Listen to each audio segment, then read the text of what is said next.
రాజన్న సిరిసిల్ల జిల్లా వేములవాడ రాజన్న ఆలయం అవినీతికి అడ్డాగా మారింది. డబ్బులు ఇస్తేనే దర్శనం అంటూ సిబ్బంది డిమాండ్ చేస్తున్నారు. ఇటీవల ఆలయ పీఆర్ఓలో పనిచేసే కొంతమంది సిబ్బంది లంచాలు డిమాండ్ చేసినట్లు ఆరోపణలు వెల్లువెత్తాయి. ఇక స్వామివారి దర్శనానికి డబ్బులు డిమాండ్ చేయడంతో భక్తులు నిలదీశారు. 3000 ఇస్తేనే టికెట్ లేకుండా గర్భగుడి దర్శనం చేయిస్తానంటూ డబ్బులు డిమాండ్ చేయడంతో గత్యంతరం లేక దర్శనానికి వారు అడిగినంత ముట్టజెప్పారు భక్తులు. అయితే దర్శనం అనంతరం బంధువులతో కలిసి శరత్ అనే సిబ్బందిని నిలదీయడంతో అక్కడి నుండి ఆయన మోహం చాటేశాడు. గత కొంతకాలంగా పీఆర్ఓ కార్యాలయంలో సిబ్బంది డబ్బులు డిమాండ్ చేస్తున్నారని, ఇప్పటికే పదుల సంఖ్యలో అధికారులకు ఫిర్యాదులు చేశారని, అయినా ఎలాంటి స్పందన లేకపోవడంతో భక్తుల నుంచి తీవ్ర విమర్శలు వెల్లువెత్తుతున్నాయి.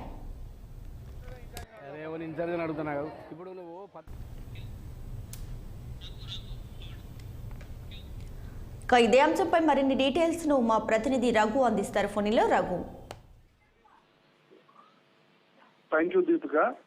రాజన్న సిరిసిల్ల జిల్లా వేములవాడ రాజన్న ఆలయంలో డబ్బులు ఇస్తేనే దర్శనం అంటూ సిబ్బంది డిమాండ్ చేస్తున్నారు. ఈ మధ్య కాలంలో గత కొన్ని వారం రోజులుగా సమ్మక్క సారక్క జాతర సందర్భంగా అధికంగా భక్తులు రావడంతో దర్శనానికి సుమారు 8 గంటల సమయం పడుతుంది. కొంచెం భక్తులు మాత్రం పిఆర్ఓ ఆఫీస్ కార్యాలయంలో సురక్ష సంబంధించిన కాంటాక్ట్ కింద పనిచేసే సిబ్బంది 3000 ఇస్తేనే టికెట్ లేకుండా గర్భగుడి దర్శనం చేయిస్తానంటూ డబ్బులు వసూలు చేస్తున్నారు. గర్భగుడి దర్శనం కోసం 3000 రూపాయలు శరత్ అనే సిబ్బందికి అప్పజెప్పారు వచ్చిన భక్తులు. అయితే దర్శనం అనంతరం బంధువులతో కలిసి శరత్ అనే సిబ్బందిని అక్కడ వెళ్లిపోయాడు. గత కార్యంలో సిబ్బంది భక్తులు డిమాండ్ చేస్తున్నారని ఇప్పటికే 10 సంఖ్యలో అధికారులకు ఫిర్యాదు చేసినా కూడా కనీసం అధికారులు పట్టించుకోవడం లేదు. దీపిక, ఇప్పటికైనా కూడా అధికారులపై చర్యలు తీసుకోవాలని చెప్పి భక్తులు ఆరోపిస్తున్నారు. Deepika, thanks for the updates Raghu.